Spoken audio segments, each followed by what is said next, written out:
Hello friends, मैं निशा अधिकारी और आज आप लोगों के लिए एक डिफरेंट टाइप क्लास लेकर आई हूँ, एक कुछ अलग। आज आप लोग ये सोच रहे होंगे कि मैं ये ग्रामर की क्लास, वो भी हिंदी, इतना डिटेल्स में क्यों पढ़ा रही हूँ, इसका वैल्यू क्या है। तो आज मैं इस वैल्यू के ऊपर ही क्लास लेने वाली हूँ। सबसे पहले तो हम लोग जानेंगे कि आखिर मैं जो ये इतना डीप पढ़ा रही हूँ ग्रामर व्याकरण का, इसका क्या वैल्यू है। क्योंकि आजकल तो हम वैल्यू देखकर ही हर कुछ करते हैं ना, कि किस पे कितना मार्क्स लाना है, किस पे क्या, हर चीज़ का वैल्यू देखते हैं। इसलिए मैं वैल्यू पे ही ले रही हूँ आज की क्लास। सबसे पहले तो हम देखते हैं कि किसी भी भाषा को जानने या उसको समझने के लिए शुद्ध करने के लिए एक नियम होता है। उस नियम के रूप में सिस्टम के अनुसार ही उसको अरेंज किया जाता है, व्यवस्थित किया जाता है। ये स्पेशली लिखने में ज़्यादा ज़रूरी होता है, बोलने में नहीं। इसलिए लिखित रूप को ही मूल रूप माना जाता है, पहले भी बताई हूँ। इसलिए लिखने में ही ग्रामर का, व्याकरण का, किसी भी सब्जेक्ट में, हर एक भाषा, जितने भी भाषा वाले, लैंग्वेज वाले पेपर होते हैं, हर एक लैंग्वेज पेपर के लिए ये ज़रूरी हो जाता है। जैसे कि हम बोलते हैं तो तब ये सब कुछ अलग सा शब्द निकाल देते हैं, लेकिन ऐसा हम लिख नहीं सकते हैं, फिर वो गलत हो जाएगा। मैं ऑफलाइन भी ट्यूशन लेती हूँ, उसमें मैं एक चीज़ ऑब्जर्व की हूँ कि सीबीएसई बोर्ड वाले, तो मैं जनरलाइज नहीं कर रही, एक सैंपल दे के मैं बता रही हूँ कुछ। जैसे कि मैं ऑफलाइन पढ़ाती हूँ सीबीएसई वालों को, तो उन लोगों की एक मैं देखी कि हिंदी, इंग्लिश तो ठीक ही रहता है, इंग्लिश में भी होते हैं ग्रामर के मिस्टेक, लेकिन हिंदी में बहुत मिस्टेक्स होते हैं। उन लोगों का हिंदी एकदम ही शुद्ध नहीं होता, जिसके कारण वे लोग हिंदी रखने से भी डरते हैं और हिंदी में बहुत कम स्कोर कर पाते हैं। इसलिए ही मैं हिंदी का क्लास लेकर आ रही हूँ। जैसे हिंदी अगर हमारा हर एक सब्जेक्ट में उसका ग्रामर ज़रूरी हो जाता है। क्यों? क्योंकि अगर सब्जेक्टिव भी लेते हैं तो हमें शुद्ध लिखना बहुत ज़रूरी हो जाता है, क्योंकि शुद्ध लिखेंगे तो ऐसा कुछ दो वर्ड ये सब हम लोग यूज़ नहीं कर सकते वहाँ। शुद्ध चाहिए, शुद्धता चाहिए, जिसके लिए ग्रामर ज़रूरी हो जाते हैं। जैसे इंग्लिश में भी ज़रूरी हो जाते हैं ग्रामर। तो फिर मैं देखी उन लोगों का कि वो लोग हिंदी से बिल्कुल बहुत, जबकि हिंदी हमारा अपना भाषा है, राजभाषा है, तो हिंदी से वो लोग बोलते बहुत डर होता है उनको। डर क्या, वो लोग ओवर कॉन्फिडेंट भी होते हैं कि हिंदी तुरंत हो जाएगा, लेकिन ये गलत है। किसी भी सब्जेक्ट में ओवर कॉन्फिडेंस होना ही हम लोगों को और पीछे ले जाता है। जैसे कि हम लोग अगर सब्जेक्टिव लिखे तो तब तो व्याकरण हम लोगों का बहुत ज़रूरी है। हिंदी लिखेंगे तब उसमें ग्रामर का, कोई भी भाषा हो, चाहे वो जो भी भाषा हो, हर एक भाषा में, प्रत्येक भाषा में ग्रामर ज़रूरी हो जाता है।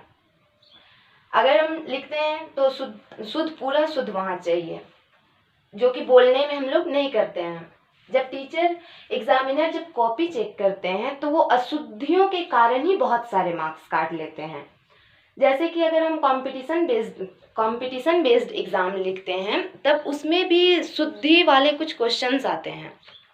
वाक्य शुद्धि या फिर आते हैं आपके शब्दों की शुद्धिकरण, ऐसा कुछ क्वेश्चन आते हैं जिसमें कि मात्राओं से रिलेटेड कुछ मिस्टेक्स रहते हैं ऑप्शन में, और एक ही ऑप्शन उसमें से सही हो जाता है जिसमें मात्राओं से खेल किया जाता है। उसमें एग्जामिनर देखना चाहता है कि हम लोगों का ग्रामर कितना स्ट्रांग है, इसलिए तो ग्रामर को दिया जाता है सिलेबस में। अगर वहाँ बड़ी ऊ की मात्रा है, जैसे कि दीर्घ स्वर की मात्रा है, कहीं पे ह्रस्व स्वर की मात्रा है, उसमें हम लोग को पहचान करना पड़ता है कि इस पे छोटी वाली ऊ ह्रस्व ऊ या फिर दीर्घ ऊ होगी। लेकिन इसमें हम लोग कंफ्यूज हो जाते हैं, ये होगी या वो होगी, क्योंकि हम लोगों का बेस जो है वही क्लियर नहीं होता, जिसके कारण वो गड़बड़ हो जाते हैं। तो इस तरह हमारा मार्क्स कट जाता है और हमारा स्कोर कम आ जाता है, जिससे कि परसेंटेज भी कम हो जाते हैं। तो फिर एक एक मार्क्स को लाने के लिए हमें एक एक चीज़ क्लियर करते रहना होगा। जिसका बेस ग्रामर पे, जिसका बेस अच्छा खासा बना हुआ रहता है, उसको तो कोई दिक्कत नहीं होती है, लेकिन जिसका नहीं होता उसको बहुत दिक्कत होती है। यही ग्रामर की मिस्टेक के कारण ही उन लोगों का बहुत सारा मार्क्स कट जाता है। सब्जेक्टिव लिखेंगे तब तो हम लोगों का लिखना पड़ेगा, वो तो ज़रूरी है ही। जैसे कि बहुत से हिंदी मीडियम के बच्चे होते हैं, उनका तो पूरा इंग्लिश छोड़कर हर एक सब्जेक्ट हिंदी में ही लिखना पड़ता है। इसलिए उन लोगों का भी बहुत सारा मार्क्स सही आंसर रहता है, हर एक उत्तर सही होते हुए भी उन लोगों का गलत हो जाता है। क्यों? क्योंकि ग्रामर के मिस्टेक, व्याकरण का थोड़ा थोड़ा छोटा छोटा गलती के कारण ही ये छोटी छोटी गलतियाँ बड़ी बड़ी गलतियाँ हो जाती है, मेजर मिस्टेक हो जाते हैं, जिससे हमारे मार्क्स बहुत सारे कट जाते हैं और हिंदी में बहुत ज़्यादा मार्क्स हम नहीं ला पाते हैं। आजकल हम देखते हैं कि लगभग सारी एग्ज़ाम में ही सभी एग्ज़ाम में क्वालिफाइंग पेपर के रूप में इंग्लिश और हिंदी लैंग्वेज पेपर को दे देते हैं, जिसमें कि ग्रामर का भी पोर्शन होता है। हम लोग पहले तो पूरा कॉन्फिडेंट होते हैं कि हमें हिंदी बहुत अच्छे से आती है, हमें इंग्लिश लैंग्वेज बहुत अच्छे से आती है और हम ये 33 मार्क्स भी 33% 100% में 33% भी ले आएंगे, पासिंग मार्क्स ले आएंगे, ये हमारे लिए बहुत ईजी लगती है।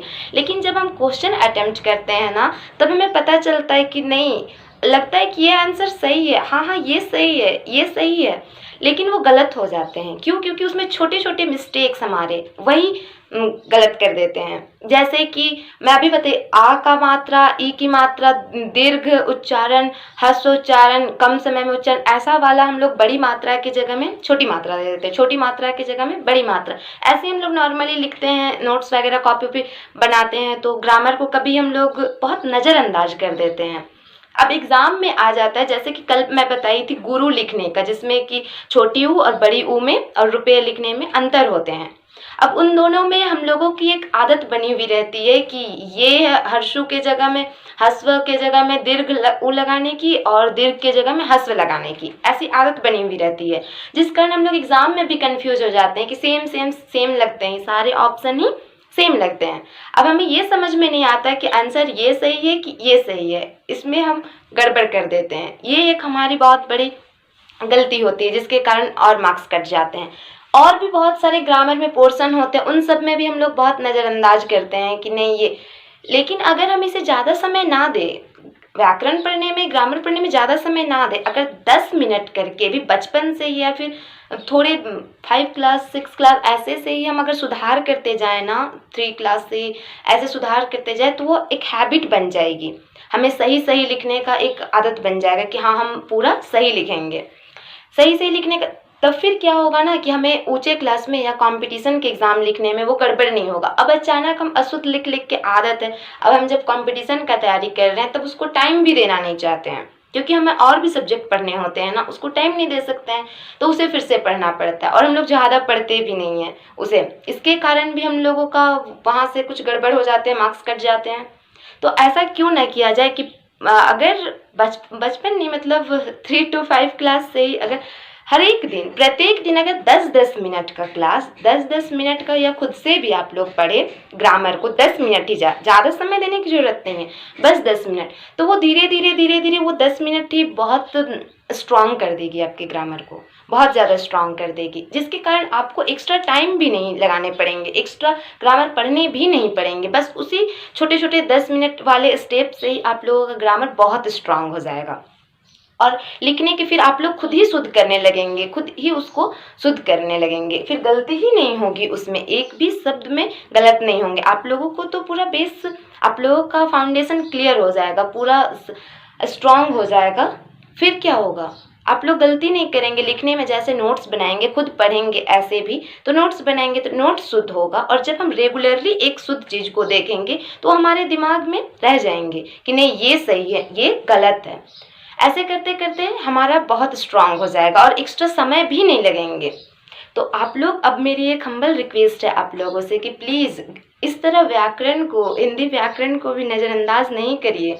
ये भी आप लोगों का अपना भाषा है, जिसके बारे में जानना हर एक कोई को चाहिए, प्रत्येक कोई को जानना चाहिए। जैसे मेरी भी लैंग्वेज, मैं भी ये हिंदी से नहीं की हूँ अपने मास्टर्स, मेरा भी इंग्लिश लिटरेचर से है, लेकिन मैं इसे फिर भी पढ़ रही हूँ और आप लोगों को भी पढ़ा रही हूँ, क्योंकि मुझे अच्छा लगता है जानना। और वही 10-10 मिनट का ही मेहनत शायद वो शुद्ध करने में मुझे हिंदी लिखने, या फिर जैसे कि मैं अगर दुकान में भी ये पर्ची लिख के दूँ कि ये सामान मुझे लाने हैं, तो उसमें भी तो मैं गलती लिखूँगी ना, वो गलती तो उसमें भी सही हो जाएंगे, धीरे धीरे वो सब कुछ सही होने लगेंगे, जिससे कि अच्छा लगेगा। कोई गलत चीज़ से सही चीज़ सीखने में ज़्यादा फ़ायदा है।